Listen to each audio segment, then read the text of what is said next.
નમસ્કાર, CV24 ન્યૂઝમાં હું આલોક આપનું સ્વાગત કરું છું।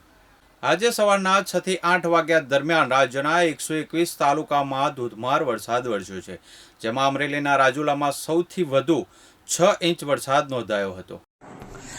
અરબ સાગરમાં ડિપ્રેશન સક્રિય થતા રાજ્યમાં આગામી 4 થી 5 દિવસ વરસાદી માહોલ રહેવાની હવામાન વિભાગ દ્વારા આગાહી કરવામાં આવી છે।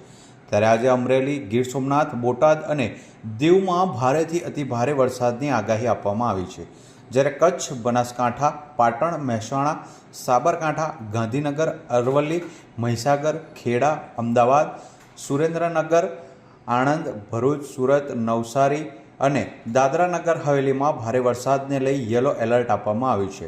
આજે સવારના 6 થી 8 વાગ્યા સુધીનો રાજ્યના 121 તાલુકામાં માવઠું વરસ્યું છે।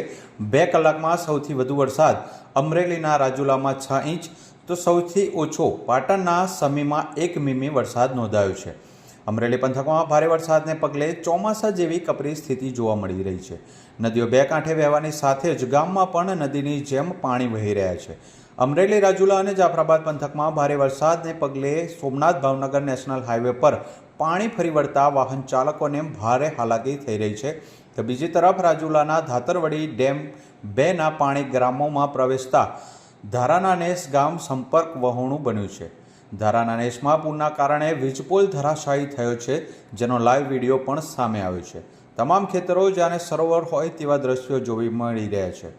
હવામાન વિભાગ દ્વારા આગામી 1 વાગ્યા સુધી રાજ્યમાં વરસાદને લઈ આગાહી કરવામાં આવી છે, જેમાં ગીર સોમનાથ, અમરેલી, દીવ, સુરત, ભરૂચ, બોટાદ, જૂનાગઢ અને રાજકોટમાં ભારેથી અતિભારે વરસાદને લઈ રેડ એલર્ટ આપવામાં આવ્યું છે, જ્યારે પોરબંદર, અમદાવાદ, સુરેન્દ્રનગર, વડોદરા, આણંદ, ખેડા, નર્મદા, છોટાઉદેપુર, પંચમહાલ, દાહોદ, મહીસાગર, અરવલ્લી, ગાંધીનગર, સાબરકાંઠા, મહેસાણા, તાપી, ડાંગ, નવસારી, વલસાડ, દમણ અને દાદરાનગર હવેલીમાં ભારે વરસાદને લઈ ઓરેન્જ એલર્ટ આપવામાં આવ્યું છે, જ્યારે બાકીના જિલ્લાઓમાં મધ્યમ વરસાદને લઈ યલો એલર્ટ આપવામાં આવ્યું છે।